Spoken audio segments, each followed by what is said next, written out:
નમસ્કાર દર્શક મિત્રો, મંતવ્ય ન્યૂઝમાં આપનું સ્વાગત છે. અમારા ભવિષ્યલક્ષી કાર્યક્રમ કાલનો દિવસ કેવો સાથે હું છું હિનલ. કાર્યક્રમની શરૂઆત કરીએ.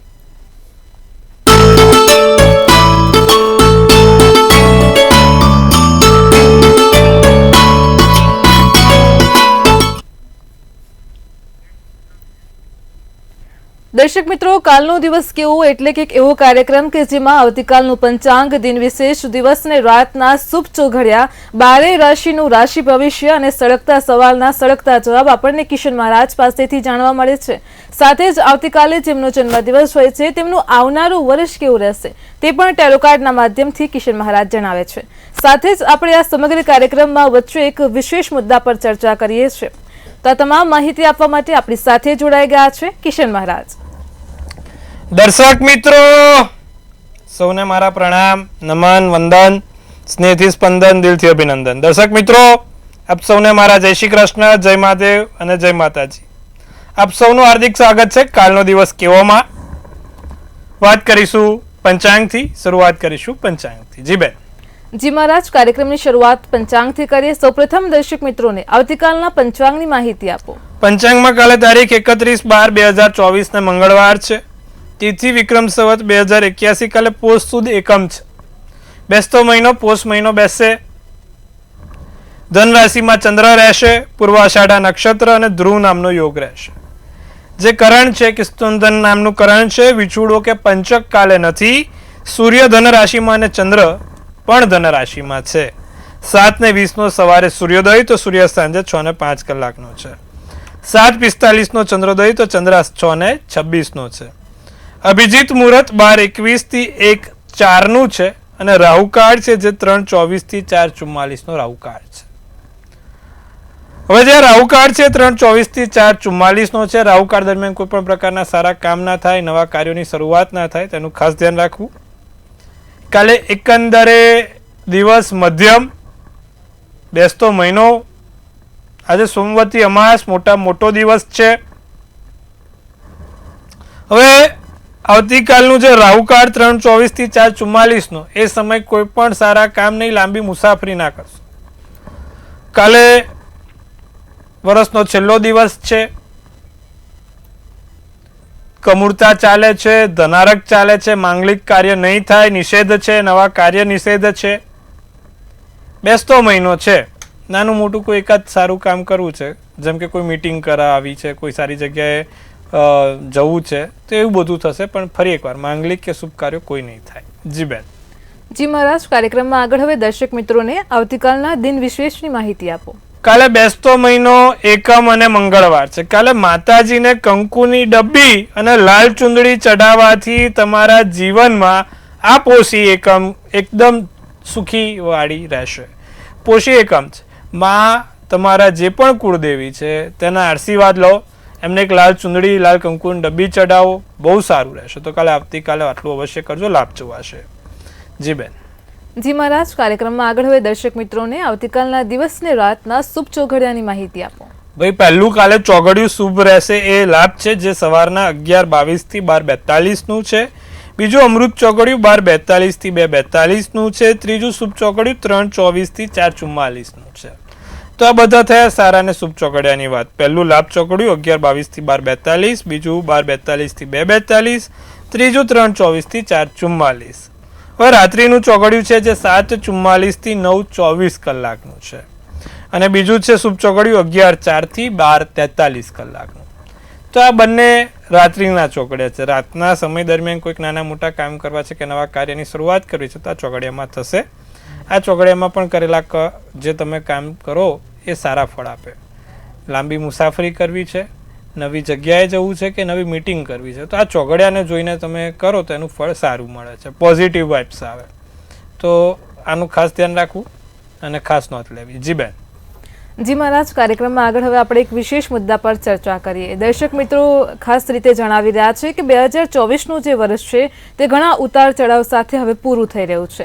આવનારું 2025નું વર્ષ છે તો દર્શક મિત્રોમાં એ ચર્ચા રહેતી હોય છે કે 2025નું વર્ષ વિશ્વ માટે ભારે રહેવાનું છે.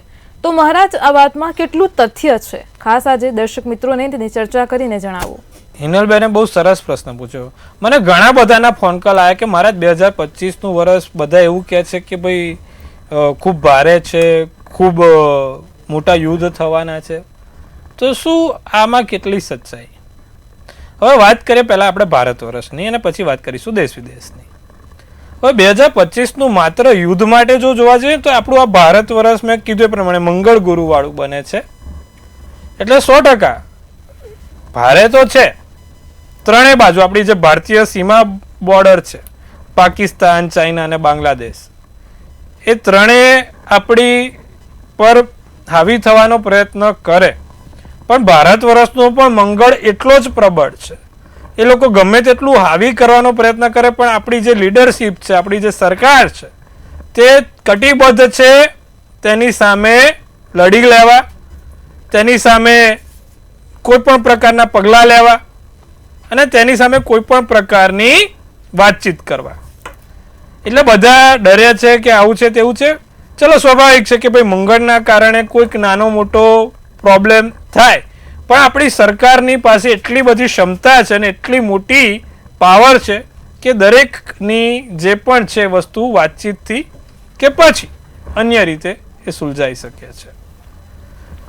વાત કરીએ 2025નું દેશ વિદેશ માટે, માત્ર યુદ્ધ માટે. તો મેં પહેલા પણ કીધું હતું કે ભાઈ નાના મોટા જે અત્યારે બે દેશો વચ્ચે યુદ્ધ ચાલી રહ્યા છે તે ધીરે ધીરે સમાપ્ત થશે. વૈશ્વિક રીતે લાંબુ નહીં થાય, સમાપ્ત થશે. અને તમે જોશો કે યુરોપની અંદર નવી નવી સરકારો રચાશે, જે રાઇટ વિંગ્સ પાર્ટી આવશે, તે યુદ્ધોને શાંત કરવાનો પ્રયત્ન કરશે. એટલે કોઈ એવી ગભરાવાની ખાસ જરૂર નથી અને કોઈ એવા મોટા યુદ્ધ નથી થવાના કે જેના કારણે તમે લોકો ભયભીત થઈ ગયા છો.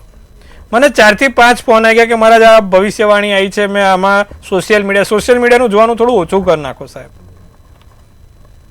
મેં આ સોશિયલ મીડિયામાં જોયું કે ભાઈ હવે તો કે ભારતમાં યુદ્ધ થશે, અહીંયા યુદ્ધ થશે, ત્યાં યુદ્ધ થશે. ભારત વર્ષમાં મંગળ એટલો પ્રબળ છે કે કોઈ પણ પ્રકારની આંચ કે ટાંચ આપણા ભારતને ના કરી શકે. પગલાં લઈ શકે પણ આપણું ભારત પણ એટલું સક્ષમ છે કે સામે વળતો જવાબ આપી શકે છે. એટલે એવા કોઈ પણ પ્રકારની મૂંઝવણમાં નહીં રહેવાનું, એવા ડરમાં નહીં રહેવાનું. વૈશ્વિક રીતે વાત કરીએ તો મેં કીધું કે યુદ્ધના જે રમખાણો છે એ ધીરે ધીરે શાંત થશે. હા, યુરોપ બાજુ યુદ્ધ નાના મોટા ફાયદા કાયદા સાથે બદલાશે, એમાં નવા સમીકરણો થશે. ખાસ કરીને જર્મની, ફ્રાન્સ, નેધરલેન્ડ એ બાજુ વધારે છે. એવું પણ બને કે ઇમિગ્રેશનના કાયદા આખા બદલી કાઢે લોકો. આના સિવાય બીજી કોઈ પણ જગ્યાએ મોટા યુદ્ધની સંભાવના નથી. તો દર્શક મિત્રો, તમે પણ એકદમ નિશ્ચિત રહેજો, ચિંતા ના કરશો. મને આ ઘણા લોકોના ફોન કોલ આવ્યા કે શું થશે, કશું કોઈ થવાનું નથી, એકદમ શાંતિથી વરસ જીશે અને બધાના જે પણ ના પ્રશ્નો છે તેનું નિવારણ આવશે. 2025નું વર્ષ ભલે થોડુંક ભારે છે, સ્વાભાવિક છે, પણ એના તમે બીજા બી ગ્રહોની સ્થિતિ જોશો તો એ બધું શાંત કરવાવાળા પણ એટલું જ રહેશે. તો જેવું આમ ઊંચું આવશે એવું એ બેસી પણ જશે. તો એવું કોઈ ચિંતા કરવાની જરૂર નથી અને કોઈ એવા મોટા યુદ્ધની ભારત વર્ષ માટે તો નથી. હા, પ્રયત્નો 100% થશે, પણ આપણું ભારત એટલું સક્ષમ છે કે એની સામે વળતો જવાબ આપશે. તો આ છે ખાસ કરીને 2025ની ભવિષ્યની જે વોર માટે, યુદ્ધ માટે લોકો સોશિયલ મીડિયામાં અત્યારે સૌથી વધારે હાઈએસ્ટ ટ્રેન્ડિંગમાં છે તેની વાત કરી. હવે કાલે બેસતો મહિનો છે, પોષી એકમ છે. કાલે તમારા કુળદેવીનું નામ લઈને માતાજીને કંકુની ડબ્બીની લાલ ચૂંદડી ચડાવીને નવા વર્ષ માટેની શુભકામના પાઠવવાની. સારા 2025નું વર્ષ આપણું આમ તો સારું જ રહે. બધા કહે છે ગુજરાતી, પણ આપણે ગુજરાતી વર્ષ તો મનાવીએ જ છે, પણ આપણે જે રોજિંદુ જીવન આ કેલેન્ડર જ યુઝ થાય છે એટલે એમાં બી થોડુંક સારું કરી દેવાનું. બાકી આપણે કારતક સુદ એકમે કરી જ નાખ્યું છે, પણ આપણે ચેકબુકમાં તો લખતા નથી કારતક સુદ એકમ, એટલા માટે આપણે આ થોડુંક માનવું પડે. એટલે આ પ્રમાણે ચાલવાનું, કોઈ ચિંતા નથી, નિશ્ચિતપણે રહેવાનું. વાત કરીશું આપણે 2025નું વર્ષ અન્ય વૈશ્વિક ક્ષેત્ર પર કેવું છે. માત્ર યુદ્ધની વાત કરીએ તો મિડલ ઈસ્ટમાં જે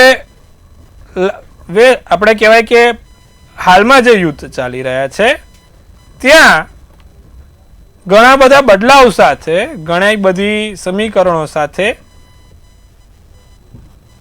નવા સૂર્યોદયની શરૂઆત આ 2025માં થશે. મેં કીધું કાયદા બદલવા પડે, કાયદા બદલાશે, નવી પરિસ્થિતિ સર્જાશે અને શાંતિનો માહોલ જોવા મળશે. જી બેન. જી મહારાજ, કાર્યક્રમમાં તમે ખૂબ જ એક વિશેષ રસપ્રદ મુદ્દા પર આજે દર્શક મિત્રોને માહિતી આપી છે. આગામી 2025ના વર્ષ માટે જે કંઈ પણ આ વર્ષ ભારે રહેશે તેને લઈને જે મૂંઝવણ હતી તે દૂર કરી છે. એટલે દર્શક મિત્રો હવે હાશકારો અનુભવશે. ખાસ કરીને કાર્યક્રમમાં આપણે હવે રાશિ ભવિષ્યની શરૂઆત કરીએ. સૌપ્રથમ તો મેષ, વૃષભ અને મિથુન રાશિના જાતકોનો આવતીકાલનો દિવસ કેવો રહેશે તે જણાવો. હવે વાત કરીશું સર્વપ્રથમ મેષ રાશિની. વસ્તુ કોઈ ખોવાય નહીં, આડી અવળી મુકાઈ ના જાય તેનું ધ્યાન રાખજો. બીજું, મોટી ગેરસમજણ થઈ શકે છે. કાલે કોઈ પણ પ્રકારની ગેરસમજણ ના થાય તેનું ધ્યાન રાખજો. અપેક્ષા બહુ રાખશો નહીં, લોકોની અપેક્ષા રાખવી નહીં અને છુપા આશીર્વાદ તમારા કામમાં આવશે. સફેદ શુભ કલર શુભાંક 8 રહેશે. વૃષભ રાશિને અહંકાર દબાવતા શીખો. કોઈ પણ પ્રકારનો અહંકાર હોય તે અહંકાર દબાવજો. માનસિક સ્થિતિ સારી બને. લાંબા સમયથી જે અધૂરા કામ છે તે પૂર્ણ થાય. અચ્છા, લગ્ન જીવનમાં કોઈ નવા વળાંક વૃષભ રાશિવાળા જોઈ શકે છે. તમારા માટે ભૂરો શુભ કલર શુભાંક 8 રહેશે. મિથુન રાશિની વાત કરીએ તો મનમાં જે વાત છે તે મનમાં જ રહી જાય. કહેવું ઘણું છે પણ કહી નથી શકતા. તો જો કાલે કહેવાનો મોકો મળે સાહેબ કહી દેજો. વસ્તુ સારી કિંમતમાં વેચાશે, મોટી સારી એવી કિંમતમાં વસ્તુ વેચાય. દિવસ સારો છે પણ થોડોક આળસમાં પસાર થાય. માતા પિતાની તબિયતનું, શ્વાસનું ધ્યાન રાખજો અને માતા પિતાની સંભાળ લેજો. વાદળી શુભ કલર શુભાંક તમારો 6 છે. જી બેન. જી મહારાજ, કાર્યક્રમમાં આગળ હવે કર્ક, શ્રી અને કન્યા રાશિના જાતકોનો આવતીકાલનો દિવસ કેવો રહેશે તે જણાવો. કર્ક રાશિને સમયસર નવી તક મળે. નાની મોટી તકો સાથે દિવસ સારો પસાર થાય. સમયનો સદુપયોગ થાય. સમયમાં ખૂબ સારું રહે. બીજું, રોકાણમાં ફાયદો જણાય. નાના મોટા જે લોકો રોકાણ કર્યો છે કર્ક રાશિવાળા, કાલે 2-5 પૈસાનો લાભ થશે. શેર બજારવાળાને થોડુંક સંભાળીને કામ કરવું. કાલે જાંબલી શુભ કલર શુભાંક 4 રહેશે. વાત કરીશું સિંહ રાશિની. કાલે ભાઈ ભૂખ વધારે લાગે, ભોજન તમારું અવારનવાર ચાલુ રહે. 2-3 કલાકે તમારા ચક્કી ચાલુ રહેશે. દિવસ સારો છે, કોઈ ચિંતા કરવાનું નથી. ખાસ બાળકોનું ધ્યાન રાખજો અને ઘરમાં નાના મોટા લાભ સાથે દિવસ પસાર થશે. નારંગી શુભ કલર શુભાંક 7 રહેશે. વાત કરીએ કન્યા રાશિની. વેપારમાં બહુ સારું, બહુ મોટા લાભ સાથે વેપારમાં આસમાન તમે પહોંચી શકે એટલી પ્રોફિટ કમાઈ શકશો. પ્રેમમાં દિવસ સારો, પ્રેમનો વરસાદ થશે. ભર શિયાળે તમે ભીંજાઈ ના જતા. હા, નોકરી ધંધામાં દિવસ સારો, આનંદમય પસાર થાય. નોકરી ધંધામાં સારી વાત આવે. લગ્ન માટેની વાત સારી આવી શકે. કન્યા રાશિ બાયોડેટા તૈયાર રાખજો. પીળો શુભ કલર શુભાંક 1 છે. જી ભાઈ. જી મહારાજ, કાર્યક્રમમાં આગળ આપણે ફરી એકવાર વિશેષ મુદ્દા પર ચર્ચા કરીએ. દર્શક મિત્રોને એ પણ પ્રશ્ન મૂંઝવતો હોય છે કે આગામી 2025નું જે નવું વર્ષ આવી રહ્યું છે અને ખાસ કરીને તેમાં દર્શક મિત્રો સોશિયલ મીડિયાનું માધ્યમ છે કે પછી અખબાર પત્ર છે કે ટીવી ચેનલ છે તેના દ્વારા જ અમુક પ્રકારની માહિતી મેળવતા હોય છે. જેમ કે આવનારું 2025ના વર્ષમાં અમુક ગ્રહો તેના પર પણ તેની ભારે અસર થશે અને જેને લઈને તેમની રાશિ પર અસર થઈ શકે કે કેમ અને તેના જીવનમાં પણ તેમની શું અસર થશે તેને લઈને ખૂબ જ એક પ્રકારનો ડર અનુભવતા હોય છે, મૂંઝવણમાં મુકાતા હોય છે કે આગામી 2025ના વર્ષમાં અમારા ગ્રહો કઈ રીતે તેમાં ઉતાર ચઢાવ આવશે તેને લઈને દર્શક મિત્રોને માહિતી આપો. 2025નું જે વર્ષ છે ને 3 રાશિ માટે ખૂબ લાભદાયી રહેશે. એક તો મેષ રાશિ, એક વૃશ્ચિક રાશિ અને એક સિંહ રાશિ. આ જે 3 છે ને એ મંગળ સૂર્યની રાશિ છે. એના માલિક મંગળ સૂર્ય થાય છે. તો જે 2025નું વર્ષ આ 3 રાશિમાં રાજયોગ બનાવે છે. આ 3 રાશિવાળાને કોઈ મોટા આકસ્મિક લાભ, આકસ્મિક મોટી તક કે નવી ઓપોર્ચ્યુનિટી તૈયાર થાય જેના કારણે એમના વેપાર ધંધામાં અને એમની નોકરીમાં ઘણો મોટો લાભ જોવાય છે. તો કઈ છે આ 3 રાશિ? એક તો મકર, એક કુંભ અને એક તુલા રાશિ. સ્વાસ્થ્યની દ્રષ્ટિએ થોડુંક ધ્યાન રાખવા માટેની આ 2025ની રાશિ છે. સ્વાસ્થ્યની દ્રષ્ટિએ ધ્યાન રાખવાનું. હવે વૃષભ રાશિ વાળા માટે વર્ષ ઓવરઓલ મધ્યમ રહેશે. મિથુન રાશિ વાળા માટે જોવા જાવ તો જે લોકોને ગવર્મેન્ટથી, મેનેજમેન્ટથી કે બિઝનેસથી લાગે વળગે છે એ લોકો માટે એ વર્ષ ઉત્તમ રહેશે. જમીન મકાનમાં જે પણ લોકો કામ કરી રહ્યા છે, ફરી એકવાર સાચવીને અને સંભાળીને કામ કરે. જે લોકોનો ધંધો વેપાર જમીન મકાનથી છે.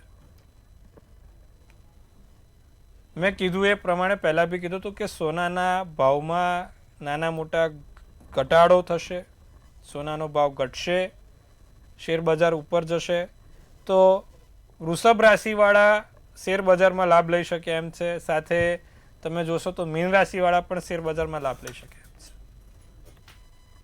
જે 3 રાશિ છે એ લોકો માટે તો સારું જ છે. મેષ, વૃશ્ચિક અને સિંહ એ લોકો તો 12 માસ ઓલ સિઝન ફેવરેબલ છે. આ 25 ચિંતા નથી. બાકીનું આમ જોવા જાવ તો જે પ્રમાણે એમની રાશિની સ્થિતિઓ છે તેના પર વિસ્તૃત એક આપણે ચર્ચાનો એપિસોડ બનાવવાનો છે. હવે બીજી એક વાત કે ઘણા લોકો મને એ બી પૂછે છે કે ભાઈ આ વર્ષ વરસાદનું કેવું રહેશે, 2025નું વર્ષ. તો 2025નું વર્ષ વરસાદ ચોક્કસથી ગત વર્ષ કરતાં 2-5 ઇંચ વધારે જ પડશે. અચ્છા, ગરમીનું પ્રમાણ આ વખત 46 થી 48 ડિગ્રી પહોંચશે. હા સાહેબ, 2025 મંગળ સૂર્ય ગરમીનું અગ્નિ તત્વનું આ વર્ષ છે. તો જે અગ્નિ તત્વ છે એનું જે પ્રમાણ 46 સુધી, આપણા અમદાવાદનું કે ગુજરાતનું તાપમાન 46 ડિગ્રી સુધી પહોંચી શકે છે. 46 થી 47ની વચ્ચે. હવે વાત કરીએ વરસાદ. મેં કીધું અરબી સમુદ્રથી કે હિન્દ મહાસાગરથી વાવાઝોડાની સંભાવના 100% છે. અને વાવાઝોડું 100 થી 150 કિલોમીટરની ગતિ ઉપર નૈઋત્ય દિશાથી એ ગતિ કરશે. જે ઇન્ડો પેસિફિક રીજન છે ત્યાં નાની મોટી સુનામી આવવાનો ભય છે. ઇન્ડો પેસિફિક રીજન એટલે શું થયું? Indonesia, Thailand, Vietnam, Singapore, Malaysia, એ બધું ઇન્ડો પેસિફિક રીજન કહેવાય. ચાઇનાના પણ અમુક બોર્ડરો સુધી એ વસ્તુ હાવી થઈ શકે છે. તો ત્યાં મોટા સુનામી, વાવાઝોડું એ લોકો પર થોડી ભારે અસર રહેશે. હવે વાત કરીએ તો વૈશ્વિક ક્ષેત્ર ઉપર યુરોપમાં ઠંડી છેલ્લા 10 વર્ષનો રેકોર્ડ તોડશે. અમેરિકામાં ભારે હિમવર્ષા થતી જોવાય છે. કેનેડાની અંદર પણ જે તાપમાન છે તે ખૂબ ઘટતું જોવાય છે આ 2025ની અંદર.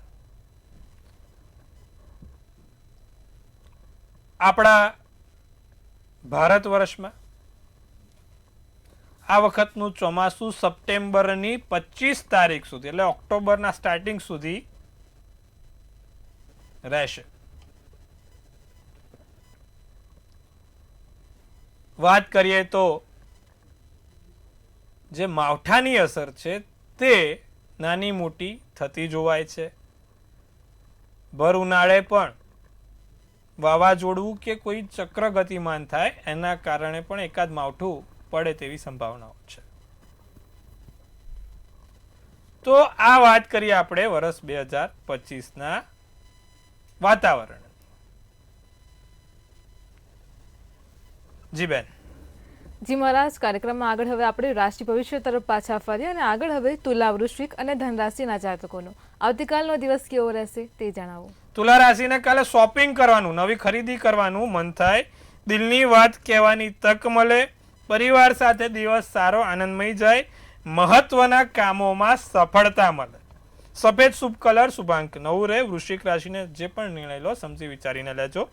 ધાર્મિક કાર્ય થાય, કોઈ વિચિત્ર સમસ્યાઓ સર્જાય, શરીરમાં નાનો મોટો દુખાવો રહે. જાંબલી શુભ કલર, શુભાંક 8 રહે. ધન રાશિની વાત કરીએ, ફસાયેલા નાણાં પાછા આવે. તમારા કોઈક જગ્યાએ પૈસા ફસાઈ ગયા છે, પૈસા આવતા નથી, તો એ ફસાયેલા નાણાં પાછા આવશે. સ્વાસ્થ્યની દ્રષ્ટિએ થોડુંક સંભાળજો. આસપાસના લોકોથી સાવચેત રહેજો. નજીકના લોકો વિશ્વાસઘાત ના કરે. કારણ વગર મૂડ ખરાબ રહે. સોનેરી શુભ કલર, શુભાંક 4 રહેશે. જી બેન. જી મહારાજ, કાર્યક્રમમાં આગળ હવે દર્શક મિત્રોને મકર, કુંભ અને મીન રાશિના જાતકોનો આવતીકાલનો દિવસ કેવો છે તે જણાવો. મકર રાશિ, એકલા રહેવાનું મન થાય, બધું છોડીને એકલું રહેવાનું મન થાય, સમજણમાં વધારો થાય, ઉધાર આપવું કે લેવું નહીં, પ્રેમ સંબંધમાં વધારો થશે. કેસરી શુભ કલર, શુભાંક 8 રહેશે. કુંભ રાશિને ધનના લાભ થતા જોવાય છે. આર્થિક સ્થિતિ સારી છે. માનસિક શાંતિ મળશે. વેપારમાં કોઈ નવો સંકલ્પ લઈ શકો છો. મકાન અને માતાનું સુખ બહુ સારું છે. પીળો શુભ કલર, શુભાંક 7. મીન રાશિને નવી વસ્તુઓ શીખવા મળે.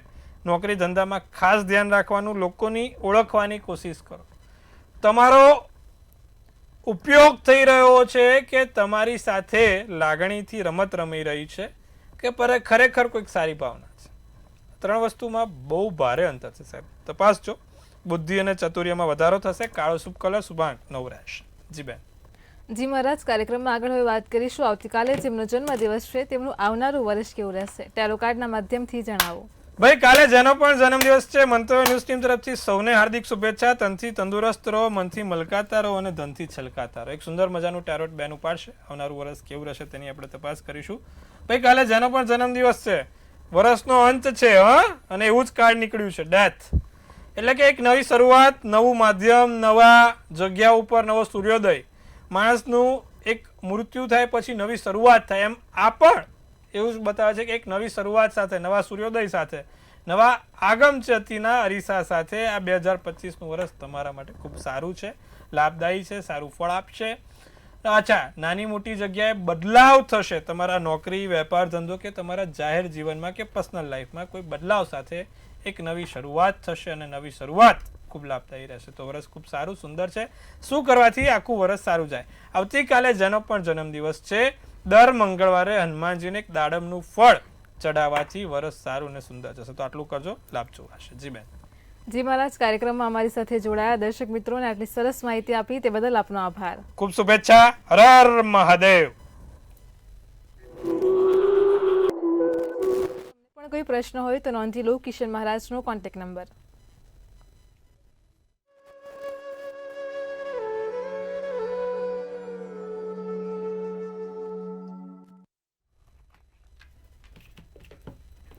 ભવિષ્યલક્ષી કાર્યક્રમ કાલનો દિવસ કેવોમાં હાલ આટલું જ. આજે આપણે 2025ને લઈને 2 રસપ્રદ મુદ્દા પર વાતચીત કરી છે અને ખાસ દર્શક મિત્રો, કિશન મહારાજ પાસેથી આપણને આવનારા નવા વર્ષ માટે એક ચોક્કસ મંત્ર મળી રહેશે કે જે આપણને 2025નું જે વર્ષ છે તે સફળતાપૂર્વક પૂર્ણ કરાવશે. ખાસ મંતવ્ય ન્યૂઝ પર સાંજે 4:30 વાગ્યે અને યુટ્યુબ ચેનલ પર આ કાર્યક્રમ નિહાળવાનું ભૂલશો નહીં. કાલે ફરી મળીશું એક નવા મુદ્દા સાથે. ત્યાં સુધી પળે પળની અપડેટ મેળવો માત્ર મંતવ્ય ન્યૂઝ પર. નમસ્કાર.